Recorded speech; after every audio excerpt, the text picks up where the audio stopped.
昼になり、女子社員たちが一斉に立ち上がり、固まって休憩室へと向かう。中には財布と携帯電話を持ってランチへ繰り出す子たちもいる。男性はほとんどが外食派だ。ほとんどの社員が出払ったのを見届け、俺はカバンから弁当箱を取り出して蓋を開けた。すると後ろから同僚の白金が覗き込んできた。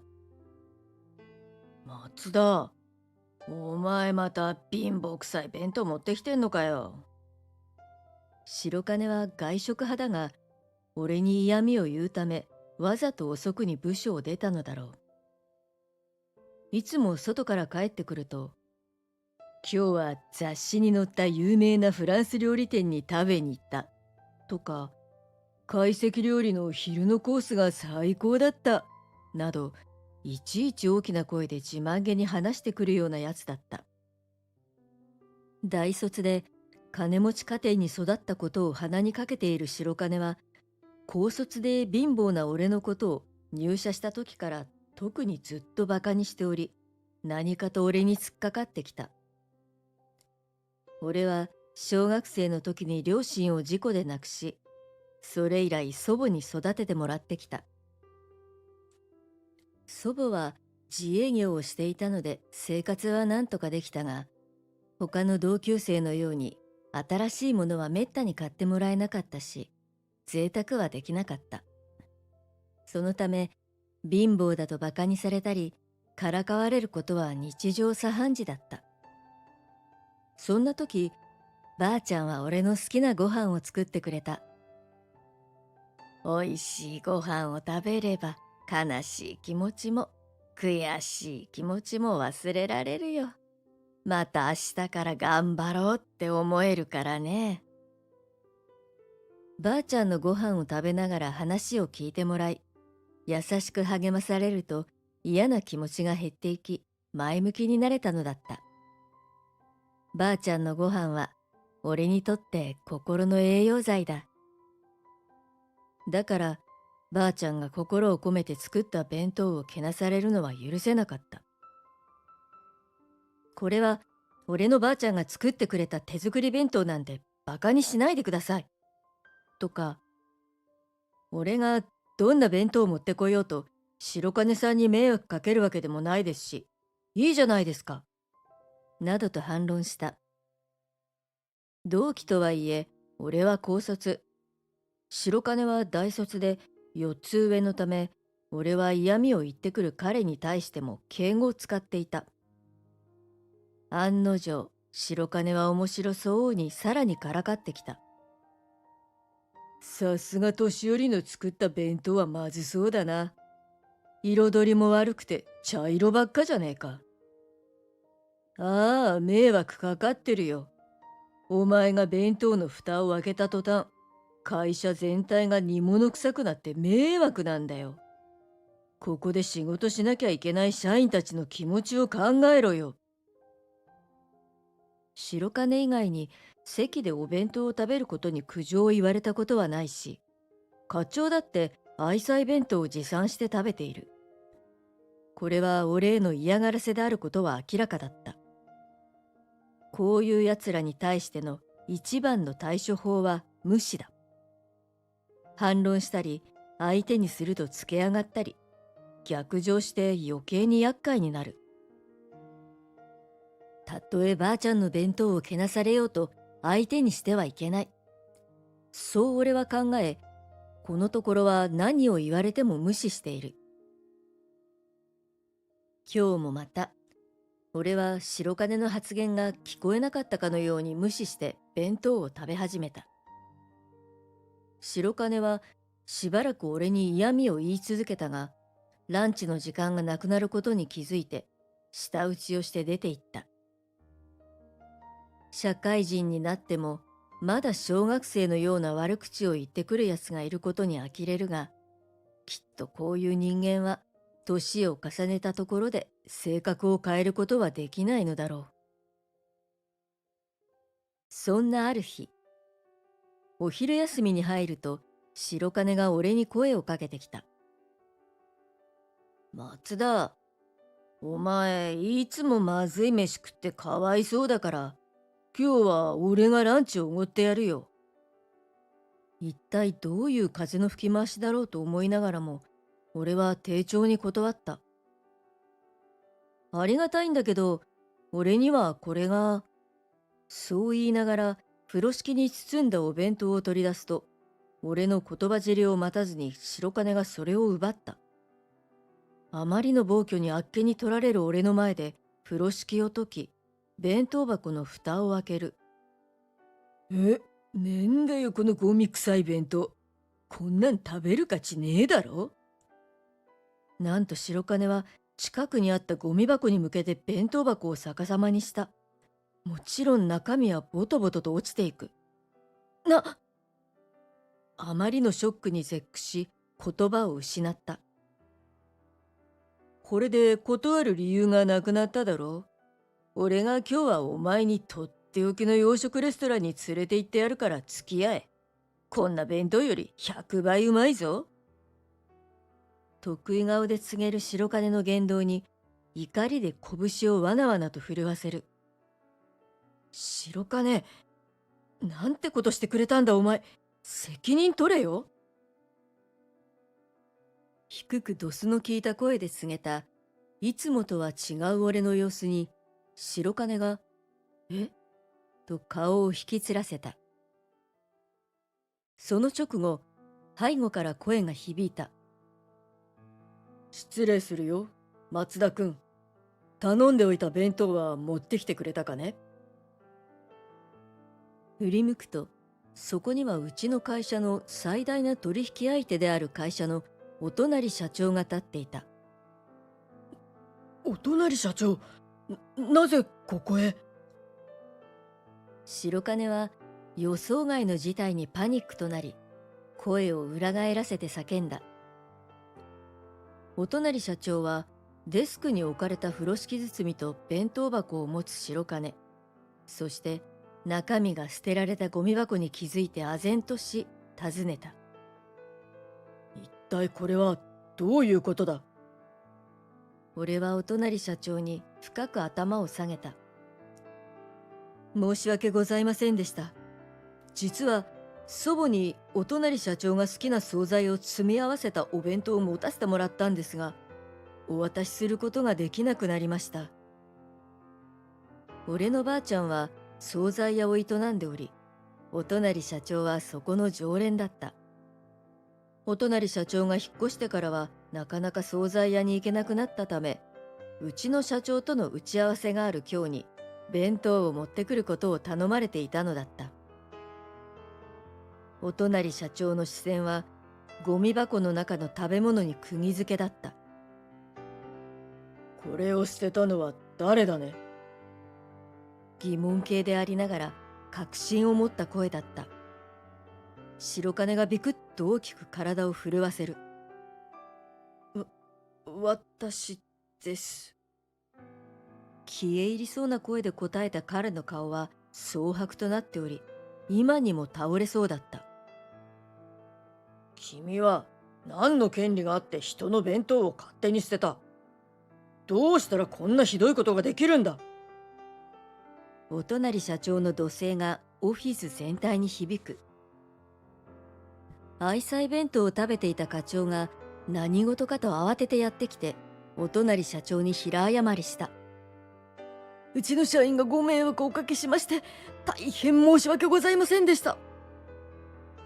詳しい事情が分かっていないにもかかわらず、とにかく大手取引先の社長の機嫌を損ねてはいけないと必死だ。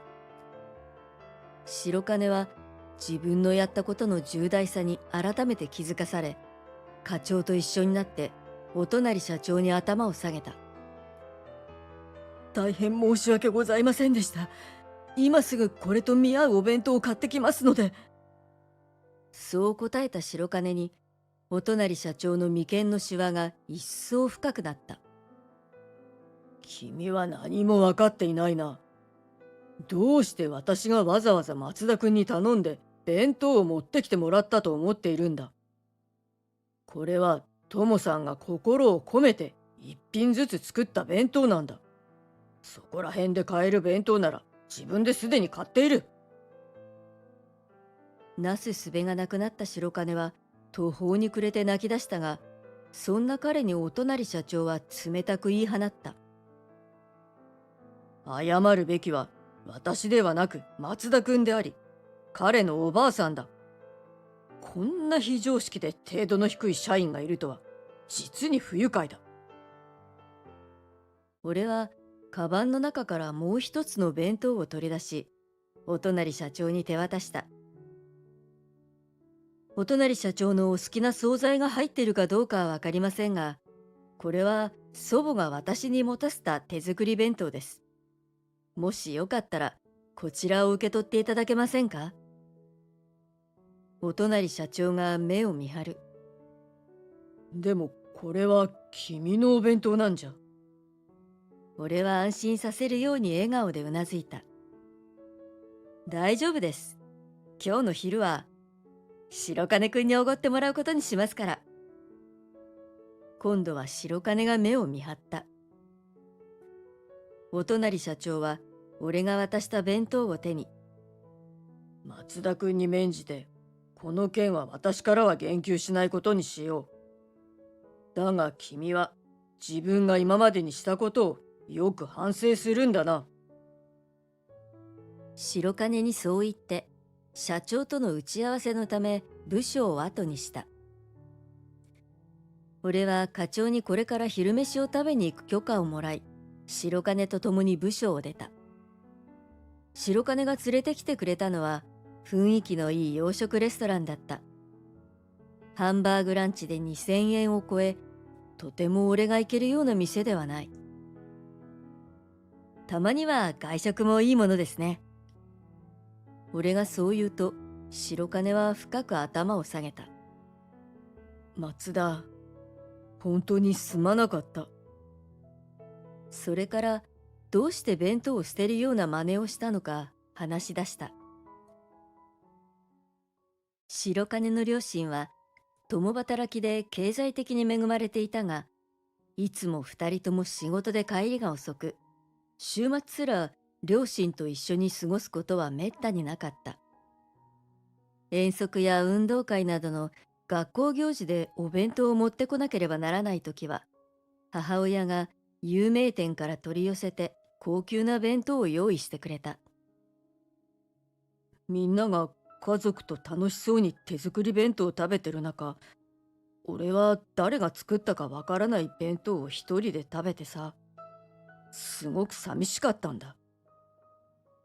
高校大学と進学するにつれて、弁当を持ってくる同級生はだんだんと減っていき、自分のコンプレックスをそれほど意識することはなくなった。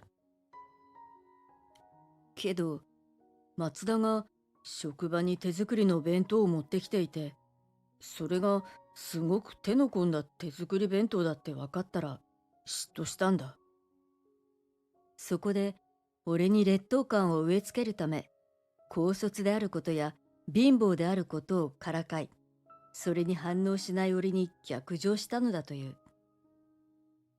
松田が持ってくる手作り弁当より高級レストランで食べるランチの方が美味しいって認めさせることで、俺は自分を肯定したかったんだ。今では最低なことをしてたと思うよ。どんなに謝っても許されることじゃないってわかるが、本当に申し訳なかった。白金は肩を震わせておえつを漏らした。